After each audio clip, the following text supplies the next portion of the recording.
Public speaking एक high income skill है जी। Unfortunately school college में इस पर ज़्यादा ध्यान नहीं दिया जाता है।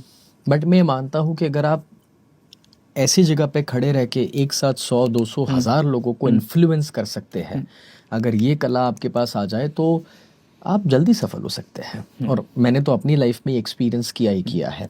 इसलिए मैं काफ़ी बार ये कहता हूँ कि अगर मुझे मेरी ज़िंदगी कभी ज़ीरो से शुरू करनी पड़े, लेट्स से कि भी ऐसा कुछ हो जाता है कि मैंने बिल्ड किया है सब खो जाता है और मुझे ज़ीरो से स्टार्ट करना है, तो सबसे पहले मैं क्या करना चाहूँगा?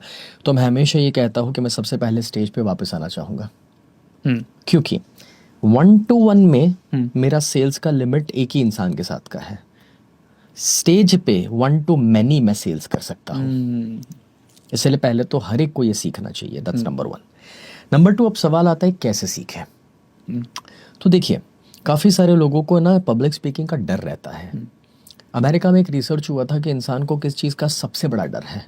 आपको हैरानी होगी जान के कि ये रिसर्च आज से 20-25 साल पहले हुआ था और उसमें तीसरे नंबर का डर लोगों को मृत्यु का था, दूसरे नंबर पे कैंसर का था और पहले नंबर पे पब्लिक स्पीकिंग का था।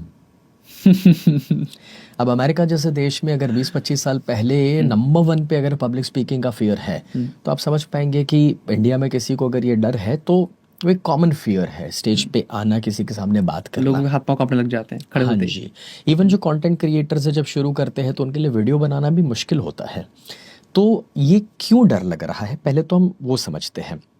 देखिए, कोई इंसान जो कभी पानी में ना गया हो, उसे तैरना आता भी ना हो, और फिर आप उसे सागर के किनारे पे लेके जाओ या नदी में लेके जाओ और वो डरे, तो बात समझ आती है। लेकिन अगर कोई बच्चा है जो नदी के किनारे या सागर के किनारे ही पैदा हुआ है और वो खेलते खेलते पानी में जाता है, दोस्तों के साथ आता है, वो कभी स्विमिंग की ट्रेनिंग लेने नहीं गया, बट वो खेल ही वहाँ रहा है, बड़ा ही वहाँ पर हुआ है, माहौल ने सिखा दिया। अब आप मुझे बताओ कि उसकी कुंडली में पानी का कुछ डेंजर दोष ये वो लिखा भी है, कुछ भी है, बट कभी उसको पानी का डर रखने वाला है? कभी नहीं लगने वाला। तो लॉजिक क्या हुआ? हमारा माइंड जो है ना वो नएपन से डरता है। कोई भी चीज उसके लिए नई है उसका डर लगता है उसे। हमें पब्लिक स्पीकिंग का डर इसलिए है क्योंकि हमने कभी स्टेज पे आके लोगों का सामना किया नहीं है। तो पहले ये समझ लो कि एक्चुअली एवरी मोमेंट आप पब्लिक स्पीकिंग कर रहे हो। आप अपनी टीम में 5 लोगों के सामने बात करते हैं तभी भी पब्लिक स्पीकिंग हो रहा है। ऑब्वियस सी बात है। आप एक रेस्टोरेंट में 5 लोगों के परिवार के साथ, दोस्तों के साथ बैठे हैं, वेटर को ऑर्डर दे रहे, तभी भी पब्लिक स्पीकिंग हो रहा है। तो आपको ये समझना है कि जिस तरह से आप यहाँ अपने परिवार के सामने भी 10 लोगों के सामने बात करते हैं, ये भी पब्लिक स्पीकिंग है। It's a same thing. तो पहले तो कॉन्शियस लेवल पे अपने आप को समझाओ कि ये कोई नई चीज नहीं है। मैं स्टेज पे जा सकता हूँ, it can be easy for me also. 2-3 चीजें आपको करनी चाहिए जब आप स्टेज पर जाना चाहते हैं। पहले, प्रिपेयर वेल। काफ़ी सारे लोगों का प्रॉब्लम यह है कि स्टेज का डर तो क्योंकि एक्सपीरियंस नहीं है इसलिए लगता है, उसमें भी अगर आप प्रिपेयर किए बिना जाओगे तो ज़्यादा लगेगा। तो होमवर्क बहुत ज़रूरी है। कभी कभार आपने कोचेस और स्पीकर्स को ये बोलते हुए सुना होगा कि भाई हम तो प्रिपेयर नहीं करते, हम तो स्पॉन्टेनियस है, हमारा तो दिल में जो आता है वही बोल देते हैं, मैंने तो कभी कोई स्पीच लिखी ही नहीं है। इनको मत मानो आप।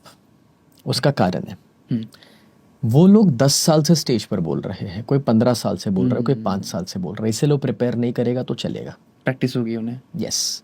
आज मुझे कोई 1 घंटे की स्पीच के लिए बुलाए तो मैं हंसते हुए कहता हूँ कि इतना तो यार मेरे इंट्रोडक्शन में चले जाएगा। मतलब ये है कि मेरे पास मेरी लाइफ का ही तजुर्बा इतना है कि अगर मैंने अपनी कहानी बता दी तो 1 घंटे में कहानी बताते बताते मैं 4 सीख दे दूंगा लोगों को, क्योंकि उतना मुझे बोलने की प्रैक्टिस है। तो मैं भी कह सकता हूँ कि मैं तो प्रिपरेशन के बिना जाता हूँ, लेकिन फैक्ट ये है कि अगर आप नए हैं तो पहले आप अपनी स्पीच को अच्छे से प्रिपेयर करो। और प्रिपेयर करने का मतलब एक एक लाइन लिखना, रट्टा मारना नहीं है, बट एक फ्लो सेट करो, बुलेट पॉइंट्स लिखो। ये होती है प्रिपरेशन। प्रिपरेशन के साथ साथ प्रैक्टिस। उस स्पीच को अगर मैं कोई पहली बार प्रेजेंटेशन लेने वाला हूँ और अगर वो टॉपिक मेरे लिए नया है तो उससे मैं पूरा जब पीपीटी के रूप में रेडी कर लेता हूँ, उसके बाद खुद एक प्रैक्टिस अपने आप के साथ करता हूँ कि इस पीपीटी पर मैं क्या बोल रहा हूँ, ये कहानी कैसे बोलूँगा, ये एग्जाम्पल कैसे दूंगा, ये स्टैटिस्टिक्स को कैसे बोलना है वगैरह, एक फ्लो सेट करता हूँ।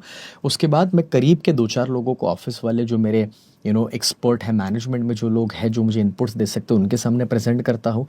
तीसरी दफ़ा मैं अपनी टीम के सामने एक छोटा सा प्रेजेंटेशन लेता हूँ और फिर चौथी बार उसे बड़े स्टेज पे लेके जाता हूँ. So even after 29 years of my practice on stage, ये प्रोसेस को फॉलो करना मैं पसंद करता हूँ, जो है प्रैक्टिस. तीसरा स्टेप, अब जब आप स्टेज पर जाते हैं तब आपने दो चीज़ कर दी, प्रिपेयर हो चुके हैं आप और आपने प्रैक्टिस भी करी है. अब स्टेज पर जाने के बाद सबसे पहला काम आपको ये करना है कि when you are up on stage, पहले तो अपने ब्रेथ को कंट्रोल में रखो. आपकी सांसें और आपका माइंड दोनों एक दूसरे के साथ जुड़ा हुआ है. यस. तो जब आप स्टेज पर जाते हैं तो पहले डीप ब्रीथिंग से, कॉन्शियस डीप ब्रीथिंग से शुरू करो, क्योंकि कोई भी किस्म का डीप ब्रीथिंग इसको शांत करने में आपको हेल्प करते हैं. इवन स्टेज पर जाने से पहले भी आखिरी 5 मिनट थोड़ा रिलैक्स हो जाओ, शांति से बैठो. लास्ट मिनट प्रिपरेशन पढ़ते रहना, ये नहीं होना चाहिए. देखो, जितना प्रिपेयर करना था आप कर चुके हैं, अब जो याद आए कोई बात नहीं. और स्टेज पर जब आपने स्टार्ट किया डीप ब्रीथिंग से, अब अपनी फिजियोलॉजी, अपनी बॉडी लैंग्वेज को चेक करो. आपके कंधे डाउन है, सीना डाउन है, नेक डाउन, कॉन्फिडेंस डाउन हो जाता है. जैसे वो आर्मी वाले खड़े रहते हैं, पुलिस वाले खड़े रहते हैं सीना तान के, आपका हाइट का पूरा इस्तेमाल करो.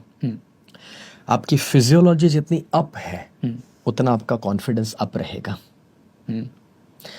एंड अब सबसे इम्पॉर्टेंट चीज जहां पर लोग नर्वस हो जाते हैं, और वो इतना सिंपल है बट इतना पावरफुल है, और वो है आप स्टेज पे आने के बाद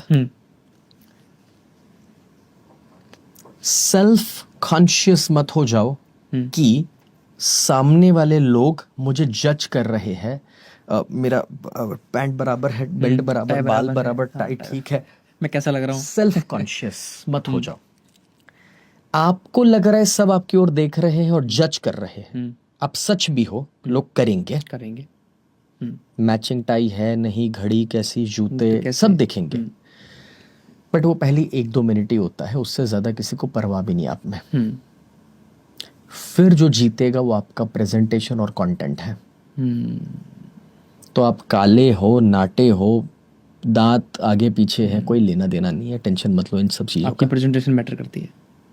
आप अगर नवाजुद्दीन सिद्दीकी या जॉनी लीवर को भी बॉलीवुड में सक्सेसफुल देख सकते हैं, तो कहीं पर भी आप चले जाओगे जहां पर तो रूप रंग का ही खेल है बॉलीवुड में, और तो भी अपनी एक्टिंग से वो लोग जीत सकते हैं, तो आप यहाँ पर स्टेज पे अपने कंटेंट से, अपनी बातों से जीत सकते हैं. तो सेल्फ कॉन्शियस नहीं होना है, क्या होना है पता है? पीपल कॉन्शियस होना है. माने सवाल अपने आप से ये पूछना है कि लोग मुझे देखेंगे, जज करेंगे कि मैं कैसा, नहीं. उसके बजाय यहाँ जो सामने लोग बैठे हैं उनको मैं क्या दे सकता हूँ, आज क्या मैं देने के लिए आया हूँ. अगर मैं वो विचार मेरे अंदर रखूंगा और मैं जो उनको दे सकता हूँ, जो वैल्यू और जो लाइफ चेंजिंग नॉलेज, अगर मैंने उसको बेस्ट तरीके से प्रेजेंट कर दिया, एट द एंड मैं जैसा भी दिखता था, जो भी था, थोड़ा फंबल हो गया, थोड़ा भूल गया, कोई फर्क नहीं पड़ता, क्योंकि जो मैं प्रिपेयर करके आया था लोगों को वैसे भी कहाँ पता था मैं क्या बोलने वाला हूँ. तो भूल भी गया तो क्या फर्क पड़ता है, जो याद है बोल जाओ. बट पीपल कॉन्शियस होना है. एक ही इंटेंशन रखो अपने दिल में, अपने जहन में, कि ऊपर वाले ने अगर मौका दिया है कभी स्टेज पर आकर कुछ बोलने का, तो be grateful for this opportunity, be grateful to the audience जो आपको सुनने के लिए आया है. और बस शिद्दत से, दिल से ये इरादा कि मैं एक इंसान की ज़िंदगी भी बदल सकता हूँ, एक इंसान की लाइफ में भी एक वैल्यू ऐड कर सकता हूँ, 1000 में से या 100 में से एक भी. तो बस उसके लिए अपना बेस्ट दे दो, काफ़ी है.